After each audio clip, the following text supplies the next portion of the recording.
En la soleada costa de la Toscana, donde el mar brilla en tonos dorados y las colinas se extienden cubiertas de viñedos centenarios, se esconde una historia que, a simple vista, nadie se atrevería a imaginar. En este escenario encantador vive Giulia, una mujer cuya vida, para los ojos de todo el pueblo, parecía un retrato perfecto. Casada con Lorenzo, dueño de una de las bodegas más tradicionales de la región, madre de una niña adorable llamada Chiara, y residente en una casa que muchos llamaban palacio. Giulia lo tenía todo, al menos, en apariencia. Pero la verdad, rara vez es tan sencilla. A sus 34 años, Giulia llevaba una sonrisa ensayada.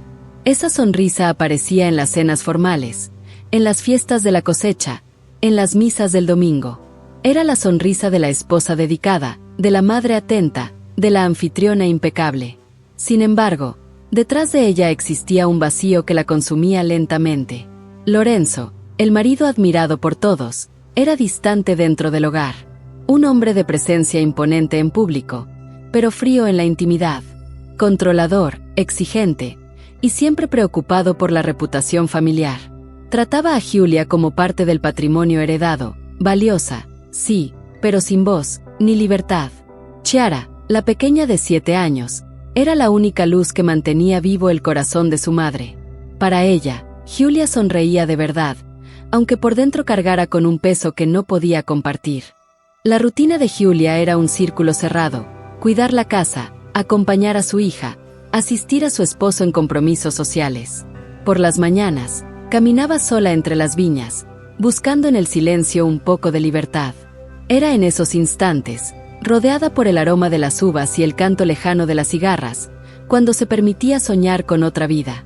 Una vida en la que no fuera solo una sombra elegante al lado de Lorenzo. Pero todo empezó a cambiar. Una tarde de otoño, cuando el pueblo recibió a un visitante inesperado. Marco. Marco era restaurador de arte, recién llegado de Florencia. Tenía poco más de 40 años, una mirada profunda, y una manera de hablar que transmitía calma y misterio a la vez. Su llegada despertó curiosidad, como siempre ocurre en los pueblos pequeños. Había en él un magnetismo difícil de explicar. No buscaba atención, pero parecía atraerla sin esfuerzo. Giulia lo conoció en una exposición organizada por el ayuntamiento.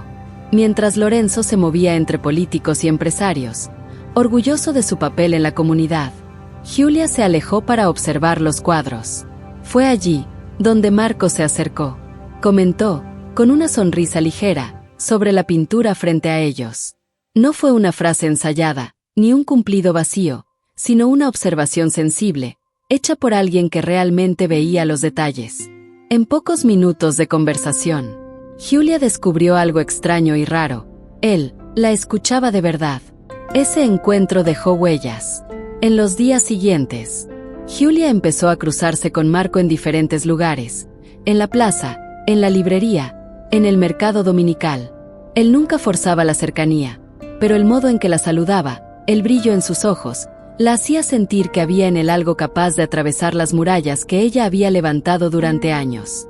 Ella luchaba contra esos sentimientos. Sabía que, en un lugar donde todos observaban cada paso, un error podía transformarse en escándalo. Pero cuanto más distante se mostraba Lorenzo, más calor encontraba en las palabras y silencios de Marco. Y antes de continuar, si esta historia ya te atrapó, aprovecha este momento para darle me gusta al video y suscribirte al canal. Así podré traer muy pronto el próximo capítulo. Y dime en los comentarios, ¿crees que Giulia debe entregarse a la pasión con Marco o seguir fiel a Lorenzo? Tu opinión será muy importante.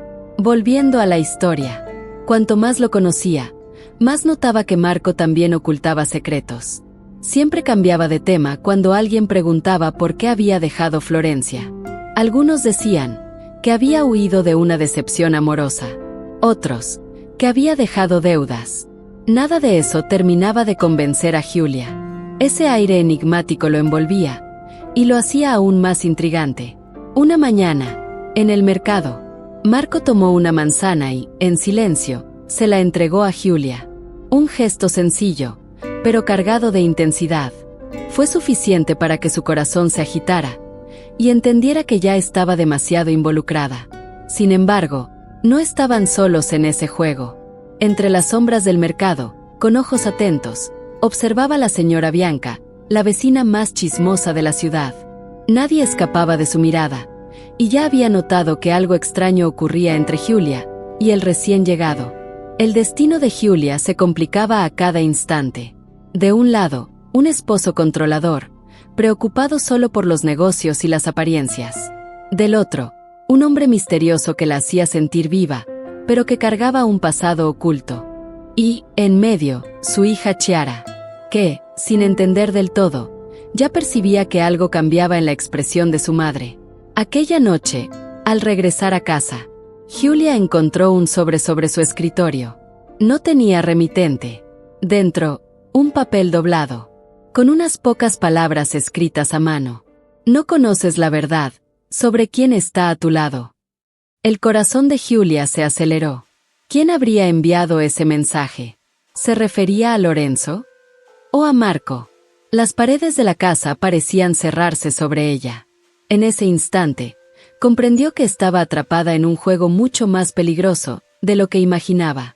Y aquí termina este capítulo.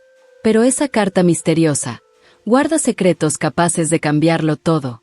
En el próximo episodio, las máscaras empezarán a caer.